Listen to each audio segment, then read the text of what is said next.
শীতকাল মানেই বাঙালির আবেগ ফুলকো ফুলকো কড়াইশুঁটির কচুরি আর কাশ্মীরি আলুর দম। তো সেই জন্যই আমার মা আজকে দেখো কাশ্মীরি আলুর দম আর ফুলকো ফুলকো কড়াইশুঁটির কচুরি করেছে। ও সরি সরি, কি বলে ফেললাম, এখন তো শীতকাল নয়, এখন তো বসন্তকাল।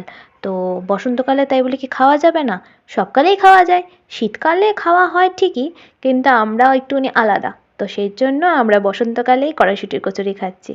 তো এদিকে দেখো মা এক এক পর একটা সব তেলের মধ্যে লুচিগুলো দিয়ে মানে কড়াইশুঁটি কচুরিগুলো দিয়ে ভাজা শুরু করে দিয়েছে, আর সবকটাই কীরকম বলের মতো ফুটবলের মতো ফুলে যাচ্ছে।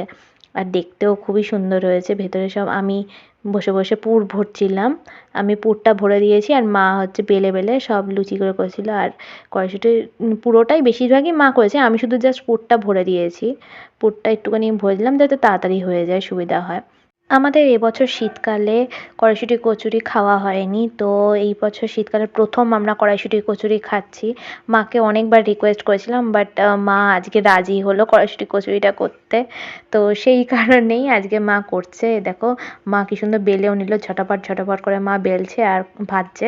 ভাজা শেষ হয়ে গেছে সব কড়াইশুঁটি কচুরিগুলো ভাজা, আর সবই ফুলকো ফুলকো হয়েছে। তোমাদের তো দেখালামই কীরকম ফুলকো ফুলকো হয়েছে। তো এরপরে আমরা সবাই খেতে বসে পড়লাম। রাত 10টা বাজে, তো সেই কারণে সবারই খিদে পেয়ে গেছে, খেতে বসে পড়লাম। আর তোমাদের একটুখানি কড়াইশুঁটি কচুরিটা খুলে দেখাই। এ দেখো ভেতরটা দেখো কীরকম সবুজ সবুজ, মানে কতটা পরিমাণে পুর দেওয়া আছে দেখতেই পাচ্ছ। আর এটা হচ্ছে আলুর দম। আলুর দমটা বেশ মাখো মাখো করেছিল মা।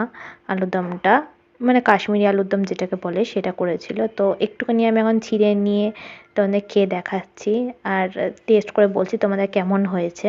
তো ফার্স্ট বাইটটা আমি এখন নিতে যাচ্ছি। আমি জানি না কেমন হয়েছে, তো ফার্স্ট বাইটটা নিয়ে দেখলাম জাস্ট অসাধারণ হয়েছে। তো আমি এটা খেয়ে এখন ফিনিশ করছি। আপাতত গুড নাইট।